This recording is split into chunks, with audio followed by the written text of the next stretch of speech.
haleluya. Beri syukur dalam simfoni indah.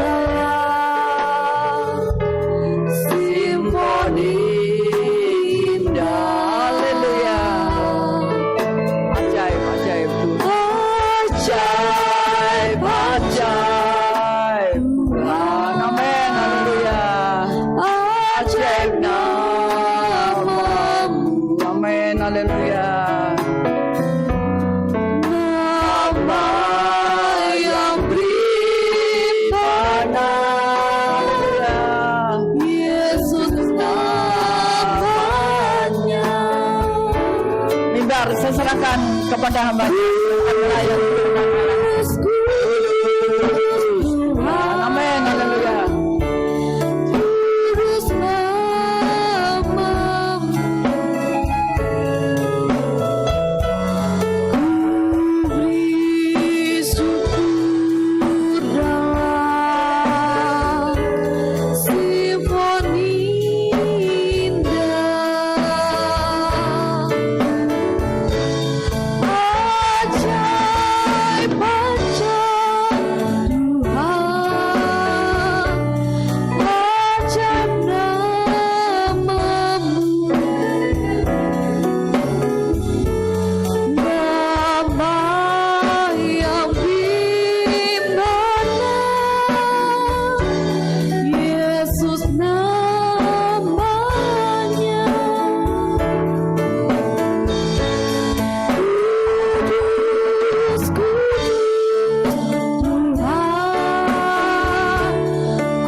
Ajaib Engkau Tuhan, ajaib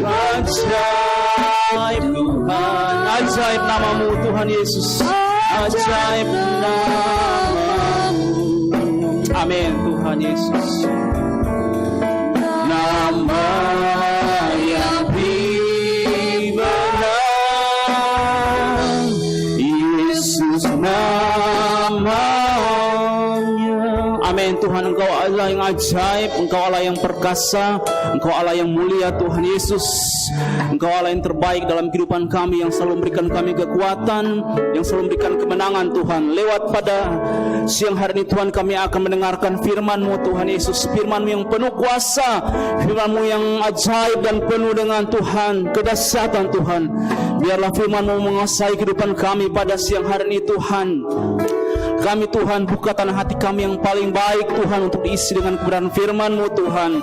Dan kami siap diberkati lewat firman-Mu Tuhan. Urapi hamba-Mu Tuhan, dan urapi kami semua yang di tempat ini Tuhan. Biarlah Tuhan firman-Mu Tuhan terpatri dalam kehidupan kami, dan kami melakukan firman-Mu Tuhan, sehingga di situ terjadi berkat dan juga mujizat kesembuhan dalam setiap kehidupan kami Tuhan. Kami bersatu hati menolak kuasa kegelapan roh jahat yang cuma mengganggu konsentrasi kami mendengarkan firman-Mu Tuhan. Di dalam nama Tuhan Yesus, dalam nama Yesus kami mengusir segala kuasa kegelapan Tuhan.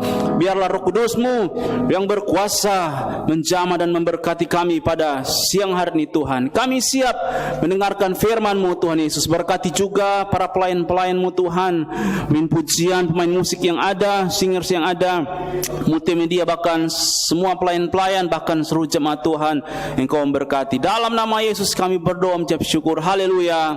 Amin. Puji Tuhan, silakan duduk.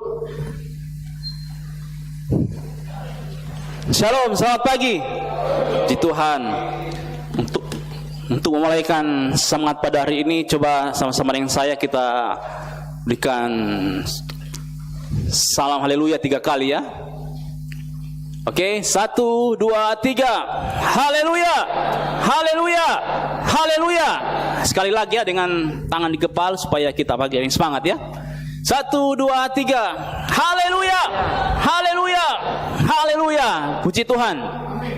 Haleluya, puji Tuhan. Terima kasih buat Tuhan Yesus Kristus yang memberikan kepercayaan pada saya untuk menyampaikan firman Tuhan pada pagi hari ini. Juga buat Ibu Gembala beserta seluruh keluarga dan juga jemaat Tuhan, percayakan kami untuk menyampaikan firman Tuhan pada pagi hari ini.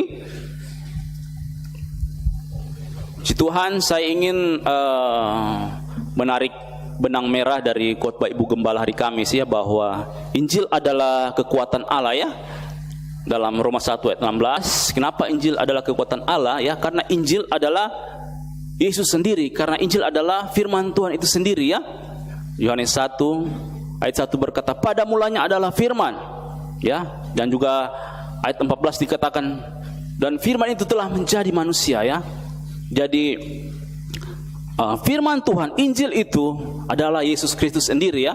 Yesus Kristus adalah Tuhan ya. Menurut kita yang percaya, memang kita yakin Yesus Kristus memang adalah Tuhan ya. Yesus Kristus adalah Tuhan yang kita percayai. Menjadi pertanyaannya bagi orang lain, mana buktinya bahwa Yesus Kristus adalah Tuhan ya?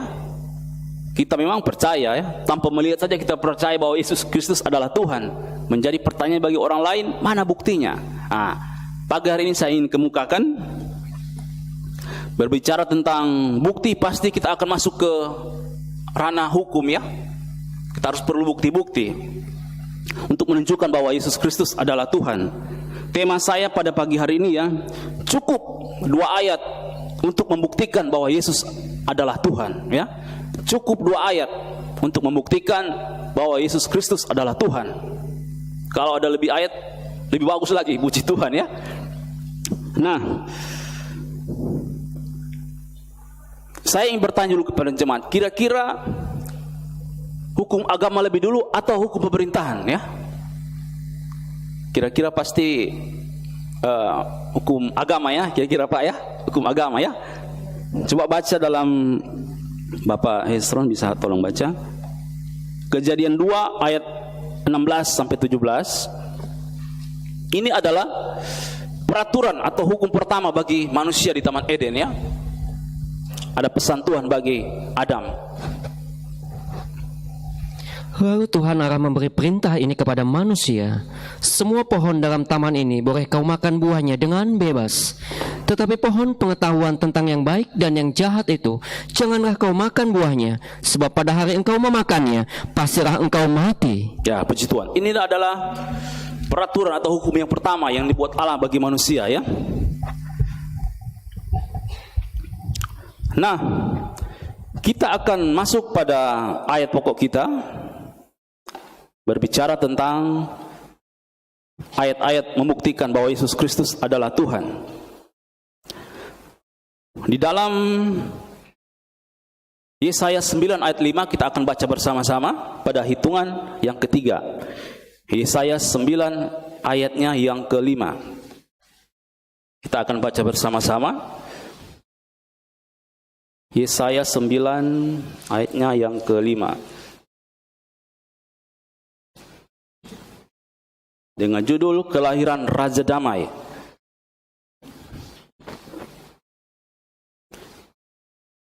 Yesaya 9 ayat yang kelima. Kita akan baca bersama-sama. 3, 2, 1. Sebab seorang anak telah lahir untuk kita, seorang putra telah diberikan untuk kita. Lambang pemerintahan ada di atas bahunya, dan namanya disebutkan orang Penasehat Ajaib, Allah yang perkasa, Bapa yang kekal, Raja Damai. Ya, ini bukan tentang khotbah Natal ya. Saya akan membahas tentang Natal, tapi ini salah satu ayat yang membuktikan bahwa Yesus Kristus adalah Tuhan. Yang pertama dikatakan, sebab seorang anak telah lahir untuk kita. Seorang anak itu siapa? Ya, kita sepakat dulu bahwa anak itu adalah Yesus. Amin. Nah, dan dikatakan lambang pemerintahan ada di atas bahu Yesus. Kemudian dan namanya disebutkan orang Penasihat Ajaib, Allah yang perkasa. Jadi Yesus adalah Allah yang perkasa. Ini sudah cukup satu ayat ya, bahwa dikatakan anak itu adalah Allah yang perkasa. Yesus adalah Allah yang perkasa ya. Saya membawakan ini supaya memberikan doktrin dan dogma yang kuat bagi jemaat Tuhan yang ada ya, terutama bagi yang pemuda-pemuda yang belum kawin, Jangan sampai tergoda oleh ya ajaran atau agama-agama yang lain sehingga bisa menyeberang ya. Supaya doktrin kita kuat dulu ya. Dikatakan bahwa anak itu adalah Allah yang perkasa. Ini sebuah nubuatan ketika Yesus belum lahir. Nah, bisa dibacakan dalam Lukas 2 ayat 11 sampai 12. Lukas 2 ayat 11 dan 12.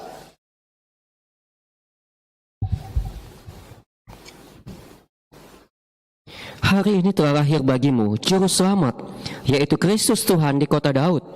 Dan inilah tandanya bagimu, kamu akan menjumpai seorang bayi dibungkus dengan lampin dan terbaring di dalam parungan. Ya, puji Tuhan. Terima kasih. Ya, dikatakan bahwa telah lahir bagimu Juru Selamat, yaitu Kristus. Ya, Kristus itu adalah bahasa Yunaninya ya, bahasa Ibraninya yaitu Mesias. Dikatakan Kristus adalah Tuhan.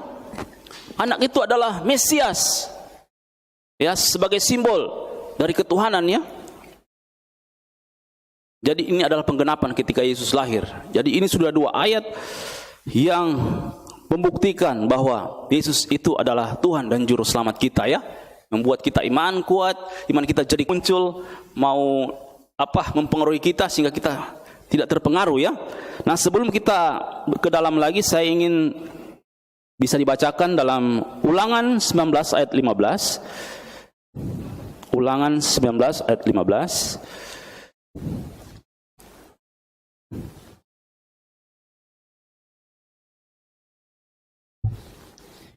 Dari hal saksi, satu orang saksi saja tidak dapat menggugat seseorang mengenai perkara kesalahan apapun atau dosa apapun yang mungkin dilakukannya. Baru atas keterangan 2 atau 3 orang saksi, perkara itu tidak disangsikan. Ya, 2 orang perkara saksi tidak itu disangsikan ya. Asal saksi yang benar ya. Saya bacakan dalam Yohanes 8 ayat 17.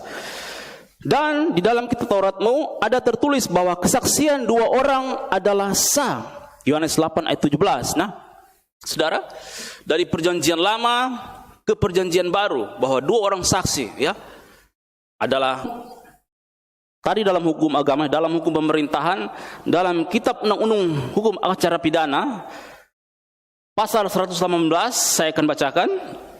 Dikatakan bahwa dalam pasal 118 hakim tidak boleh menjatuhkan pidana kepada seorang kecuali apabila dengan sekurang-kurangnya 2 alat bukti yang sah. Ya, itu dalam kitab Undang-Undang Hukum Acara Pidana pasal 183 ya. Kemudian dalam pasal 185 dikatakan keterangan seorang saksi saja tidak cukup untuk membuktikan bahwa terdakwa bersalah terhadap perbuatan yang didakwakan kepadanya. Ini 2 pasal yang saya ambil dalam KUHP ya. Jadi antara hukum agama dan hukum pemerintahan ini saling berkaitan. Yang membuat basic itu atau dasar itu menjadi kuat ya. Jadi dari hukum agama, hukum pemerintahan, kalau kita gabungkan dengan 2 ayat yang tadi, bahwa Yesus Kristus adalah Allah yang perkasa, Yesus Kristus adalah Tuhan, itu yang membuat iman kita menjadi kuat. Amin saudara. Kalau kurang lagi saya tambahkan ayat yang ketiga ya. Coba bacakan dalam Yesaya 7 ayat 14.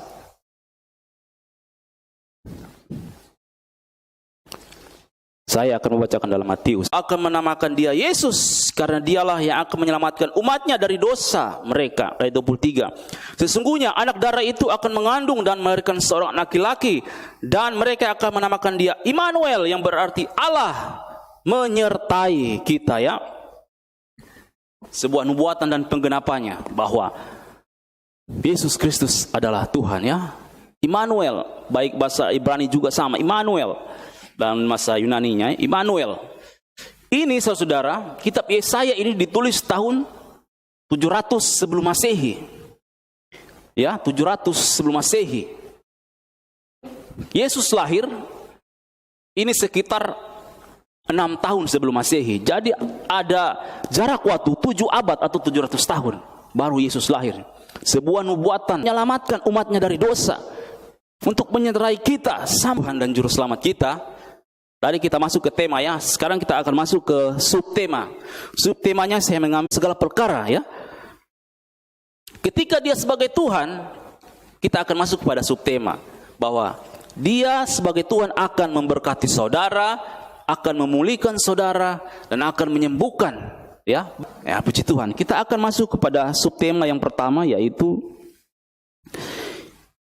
Yesus memberkati ya. Bagaimana cara Yesus memberkati kita?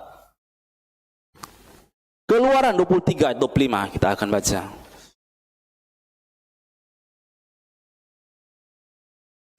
Keluaran 23 ayat 25.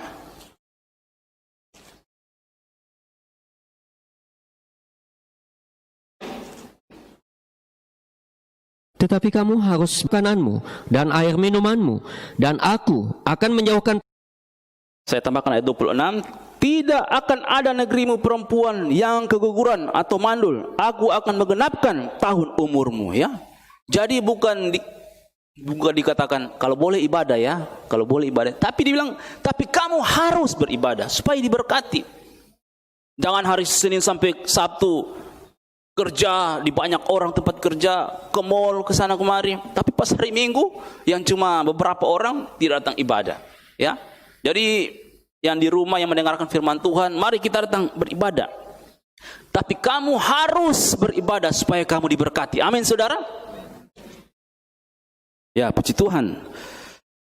Berkat yang kedua yaitu dalam 1 Raja-Raja 17 ayat 10 ya. Sampai 13. 1 Raja-Raja 17 ayat 10 sampai 13. Sesudah itu ia bersiap, lalu pergi ke Sarfat. Setelah ia sampai ke pintu gerbang kota itu, tampaklah di sana seorang janda sedang mengumpulkan kayu api. Ia berseru kepada perempuan itu, katanya, "Cobalah ambil bagiku sedikit air dalam kendi, supaya aku minum." Ketika perempuan itu pergi mengambilnya, ia berseru lagi, "Cobalah ambil juga bagiku sepotong roti." Perempuan itu menjawab, "Demi Tuhan Allahmu yang hidup, sesungguhnya tidak ada roti padaku sedikit pun, kecuali segenggam tepung dalam tempayan, dan sedikit minyak dalam buri-buri. Dan sekarang aku sedang mengumpulkan 2-3 potong kayu api. Kemudian aku mau pulang dan mengolahnya bagiku dan bagi anakku, dan setelah kami memakannya, maka kami akan mati." Tetapi Elia berkata kepadanya, "Janganlah takut, pulanglah, buatlah seperti yang kau katakan. Tetapi buatlah lebih dahulu bagiku sepotong roti bundar kecil daripadanya, dan bawalah kepadaku. Kemudian barulah kau buat bagimu dan bagi anakmu." Ya, terima kasih. Sepertinya seolah-olah ini hamba Tuhan egois ya. Tolong ambilkan saya, tolong buatkan saya, tolong buatkan saya makanan ya. Ya, jemaat Tuhan, ketika kita diperintahkan untuk melayani Tuhan, ketika kita ditugaskan untuk melayani Tuhan, kita harus melaksanakannya. Sebenarnya berkat itu sudah dekat dengan kita ketika kita melaksanakannya. Bukan berarti kita disuruh-suruh untuk menjadi apa, saudara ya. Ketika kita diperintahkan untuk melayani Tuhan, untuk melakukan firman Tuhan, kita harus lakukan ya. Maka berkat itu akan datang. Ayat 15 saya akan bacakan. Lalu pergilah perempuan itu dan berbuat seperti yang dikatakan Elia. Ayat 16. Tepung buli-buli itu tidak berkurang seperti firman Tuhan yang diucapkannya dengan perantaraan Elia ya. Jadi ketika dia melakukan firman Tuhan, ketika dia melayani hamba Tuhan, dikatakan minyak dalam buli-buli tidak habis ya. Jadi ketika saudara melayani Tuhan, atau saudara berkorban dalam pekerjaan Tuhan, membantu pelayan di tempat ini, memberi ya bagi pekerjaan Tuhan, saya percaya berkat itu akan datang bagi saudara. Dalam kisah ini dia memberi ya dalam kekurangan ya, tetapi dia tidak berkekurangan ya pada saat musim kelaparan. Tuhan pelihara janda ini karena apa? Dia melakukan firman Tuhan, dia melayani hamba Tuhan ya. Dia memberi dalam kekurangan, dan ada juga yang memberi dalam kelimpahan. Kita lihat di dalam Kisah Rasul 10 ayat 3 dan 4. Kisah Rasul 10 ayat 3 dan juga ayat yang keempat.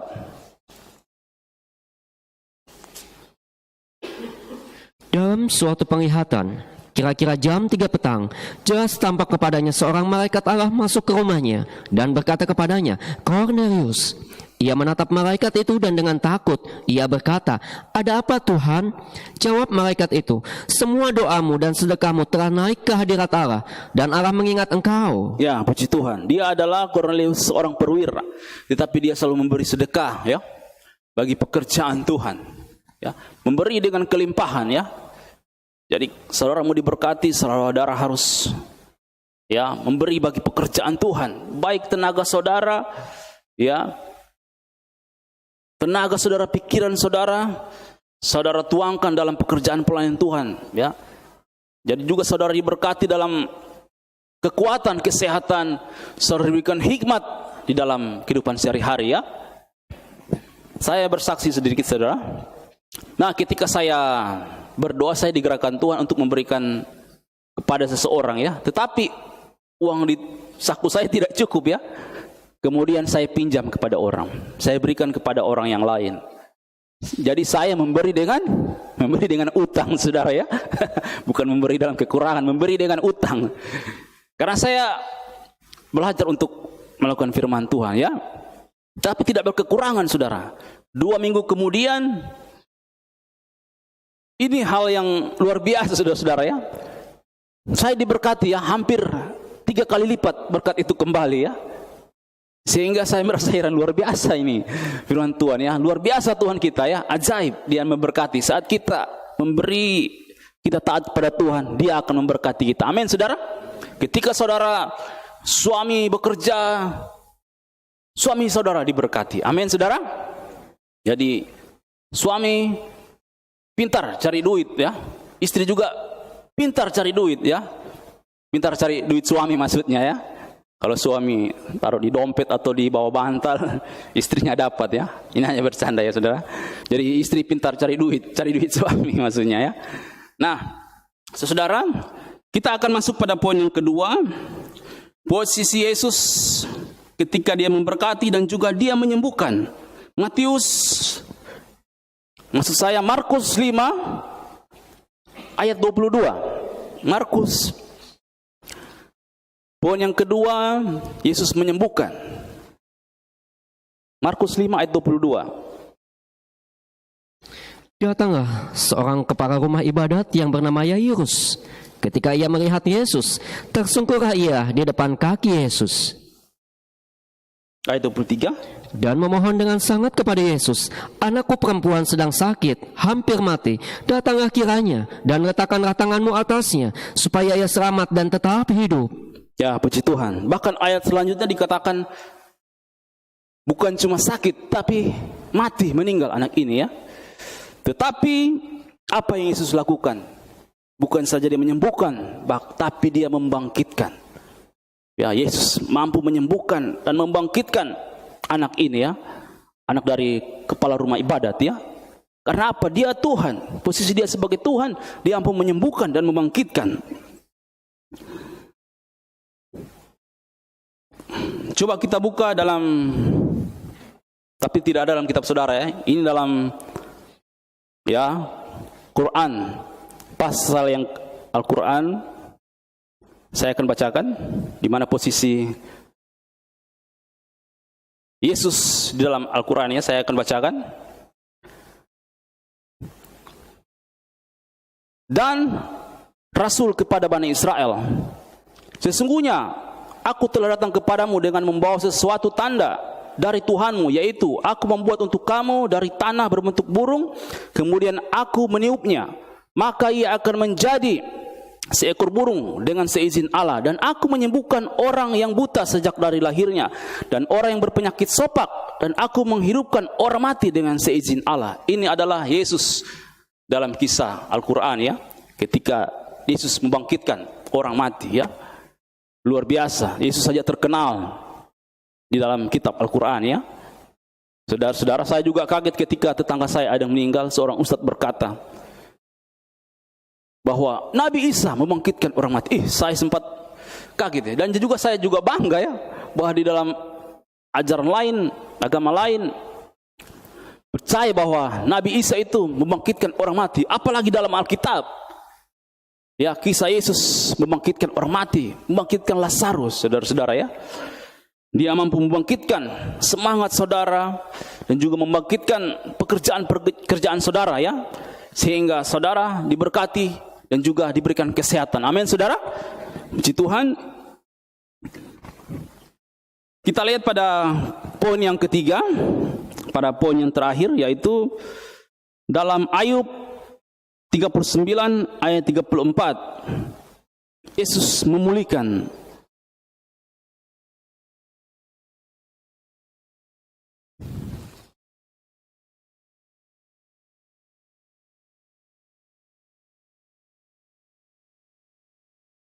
Ayub 39 ayat 34 dibaca dari judul. Ayub merendahkan diri di hadapan Allah. Maka jawab Tuhan kepada Ayub, apakah si pengecam hendak berbantah dengan yang Maha Kuasa? Sampai 37. Hendaklah yang mencela Allah menjawab. Maka jawab Ayub kepada Tuhan, sesungguhnya aku ini terlalu hina. Jawab apakah yang dapat kuberikan kepadamu? Mulutku kututup dengan tangan. 1 kali aku berbicara, tetapi tidak akan kuulangi. Bahkan 2 kali, tetapi tidak akan kulanjutkan. Pasal 42 ayat 6.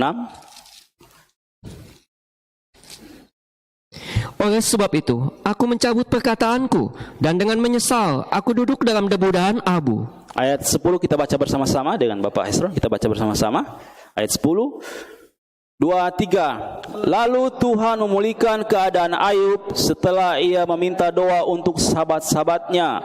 Dan Tuhan memberikan kepada Ayub 2 kali lipat dari segala kepunyaannya dahulu. Ya, puji Tuhan. Ini proses bagaimana keadaan Ayub dipulihkan ya. Dia juga harus merendahkan diri di hadapan Tuhan. Dan dia meminta ampun kepada Tuhan ya. Ketika kita diizinkan Tuhan mengalami pergumulan dalam pekerjaan, dalam rumah tangga, ya, kita harus merendahkan diri di hadapan Tuhan. Sehingga kita dipulihkan, pekerjaan kita dipulihkan, rumah tangga kita dipulihkan. Ya, memang Yesus mampu memulihkan, tapi kita juga harus ada sikap diri untuk merespon firman Tuhan. Kita meminta maaf kepada Tuhan, sehingga kita diampuni dari segala dosa-dosa yang kita lakukan. Ya, saudara-saudara, amin.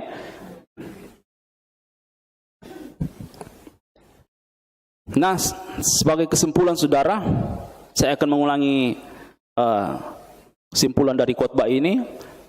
Jadi, iman kita harus kuat bahwa Yesus Kristus itu adalah Tuhan, ya.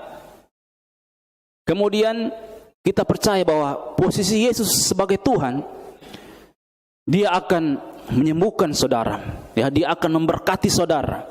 Saudara lakukan saja firman Tuhan, Dia akan berkati. Dan juga Dia akan memulihkan saudara. Rumah tangga saudara Dia akan pulihkan. Ya, kami sebagai suami istri dalam pelayanan dalam rumah tangga, kami terus tetap berharap pada Tuhan. Saya dan istri saya sebagai hamba Tuhan, ya, kami terus berharap dan percaya kepada Tuhan. Kita harus tetap teguh dalam Tuhan. Kalaupun diizinkan untuk kita diuji oleh Tuhan, supaya iman kita menjadi kuat. Ketika kita mampu melewati ujian itu, saya percaya di situ ada berkat yang Tuhan sediakan bagi kehidupan kita. Sama seperti Abraham ketika dia uji Tuhan, dia mampu melewati, dia dengan berani mempersembahkan anaknya yang tunggal. Tetapi di situ Tuhan ganti, ya, Tuhan sediakan.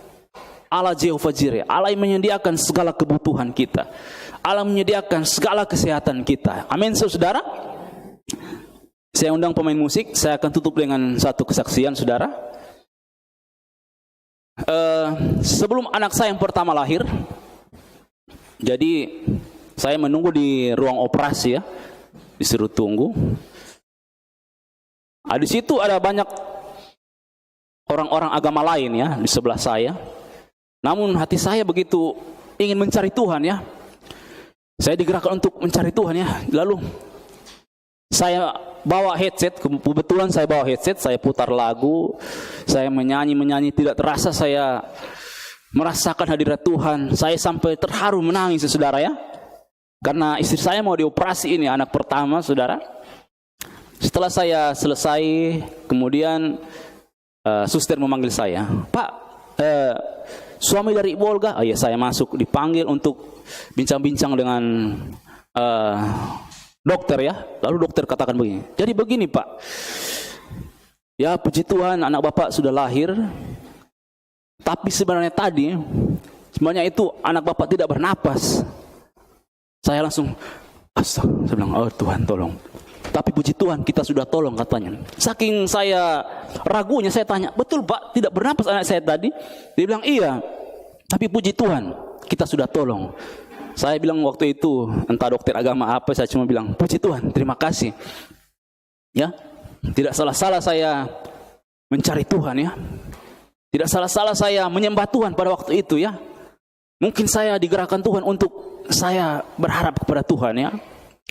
Dan puji Tuhan anak saya bisa lahir dengan pertolongan Tuhan ya.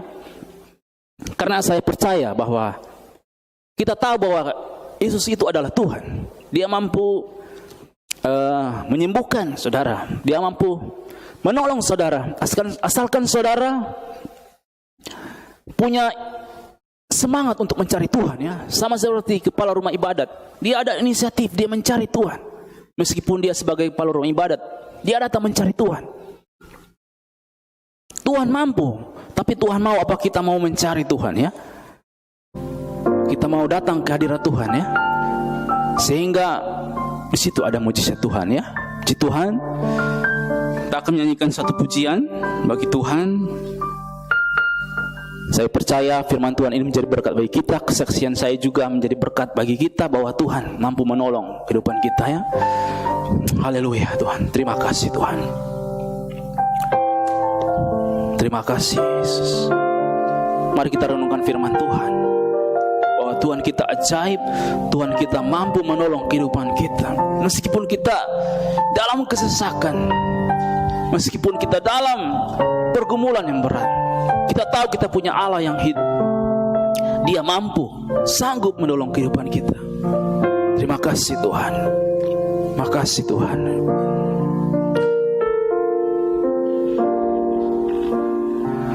Karyamu sempurna, ajaib dan mulia, penyertaanmu buktikan kasih-Mu kepadaku.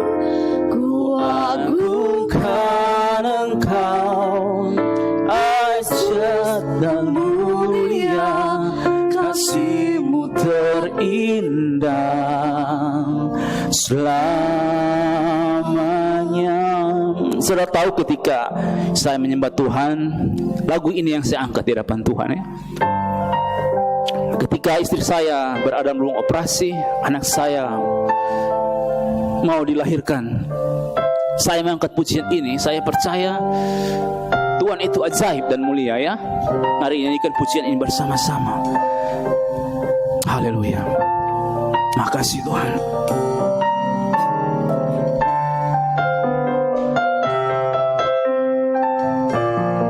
Karyamu sempurna Tuhan.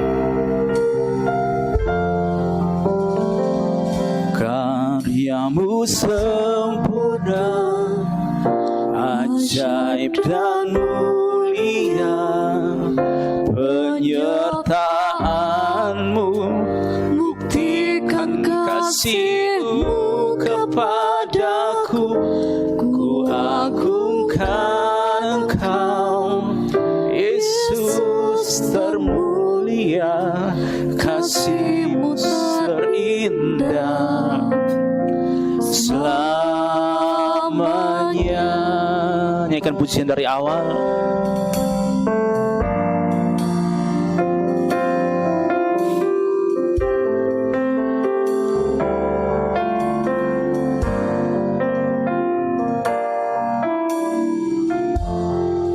Kau Bapa yang setia, Kau Bapa yang setia, tak pernah sedetik Kau tinggalkan diriku. Hatiku teguh, hatiku teguh di dalam janji-Mu sampai ku melihat kuasa-Mu. Dari awalnya kan pujian ini. Kau Bapa yang setia, tak pernah sedetik Kau tinggalkan diriku. Hati kami teguh di dalam Engkau, Tuhan. Hatiku teguh di dalam janji-Mu sampai melihat kuasa-Mu. Mari bangkit beri bersama-sama nyanyikan pujian ini. Karya-Mu sempurna, ajaib dan mulia, penyertaan-Mu, buktikan kasih-Mu kepadaku. Mengagungkan Engkau, Yesus termulia, kasih-Mu terindah selamanya.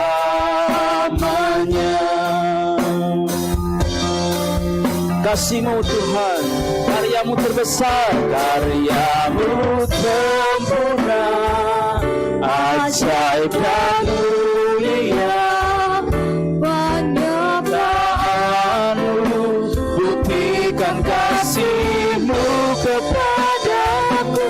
Kuagungkan Engkau, Yesus termulia, kasih-Mu terindah selamanya.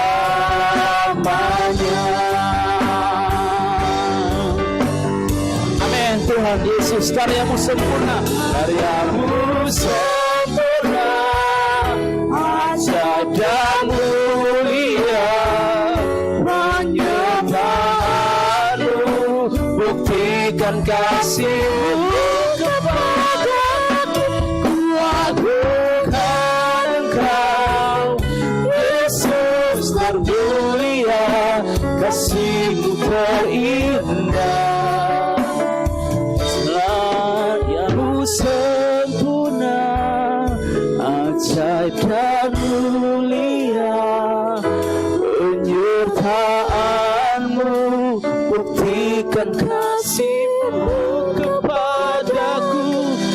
Agungkan Engkau, Yesus termulia, kasih-Mu terindah. Karya-Mu sempurna, ajaib dan mulia, penyertaan-Mu, buktikan kasih-Mu kepadaku.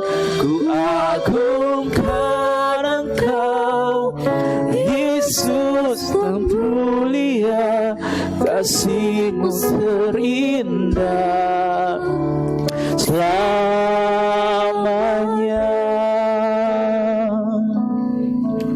Mari kita menyembah Tuhan Yesus. Engkau adalah Tuhan kami. Mari buka muka mulutmu mengagungkan Tuhan. Haleluya Tuhan. Engkaulah Tuhan dan Allah kami, Tuhan Yesus. Kami percaya Engkau adalah Tuhan, Tuhan Yesus. Kami sembah Engkau, Tuhan. Glory Tuhan. Engkau adalah Tuhan dan Juru Selamat kami, Tuhan. Amin Tuhan.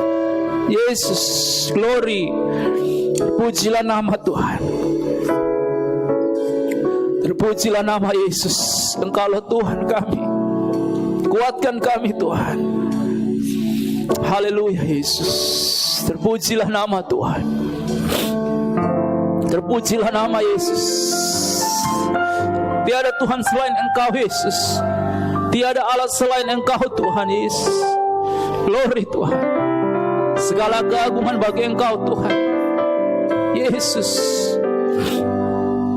Glory Tuhan. Hati kami percaya kepadamu Tuhan. Engkau adalah Tuhan kami Yesus. Hati kami teguh di dalam Engkau Tuhan. Terima kasih Tuhan. Ketika kami Tuhan percaya kepada Engkau Tuhan Yesus, mari Tuhan Engkau lepaskan berkat-Mu Tuhan. Engkau lepaskan kesembuhan-Mu bagi jemaat Tuhan yang memerlukan jawaban Tuhan. Curahkan Roh Kudus-Mu Tuhan. Pulihkan jemaat Tuhan Yesus. Pulihkan keluarga-keluarga umat-Mu Tuhan Yesus. Curahkan keselamatan bagi umat-Mu. Kami sangat membutuhkan Engkau Yesus. Haleluya. Yang sakit Tuhan sembuhkan dalam nama Yesus Tuhan. Terpujilah nama Tuhan. Dalam hadirat ada kekuatan. Terima kasih Tuhan. Glory Tuhan. Yesus Tuhan. Terima kasih Tuhan.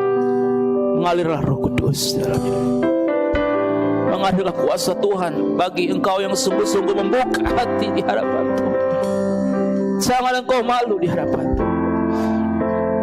Buka hati. Biarkan Yesus memulihkan hidupmu, membebaskanmu dari segala dosa. Yesus Tuhan. Yesus. Glory. Haleluya.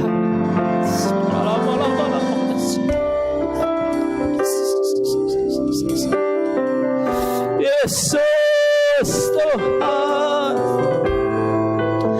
Glory. Haleluya. Yesus. Bebaskan umat-Mu Tuhan. Lepaskan umat-Mu dari segala Tuhan dosa mereka. Yesus Tuhan. Haleluya Tuhan. Terima kasih Tuhan. Terima kasih Yesus. Yesus Engkau juru selamatku, dalam janji-Mu kemenanganku selamanya kan ku nyatakan besar setiamu Tuhan di hidupku. Yesus Engkau mari angkat tanganmu di hadapan Tuhan. Angkat tanganmu di hadapan Tuhan. Yakinkan bahwa Yesus adalah Tuhan dalam hidupmu. Kemenanganku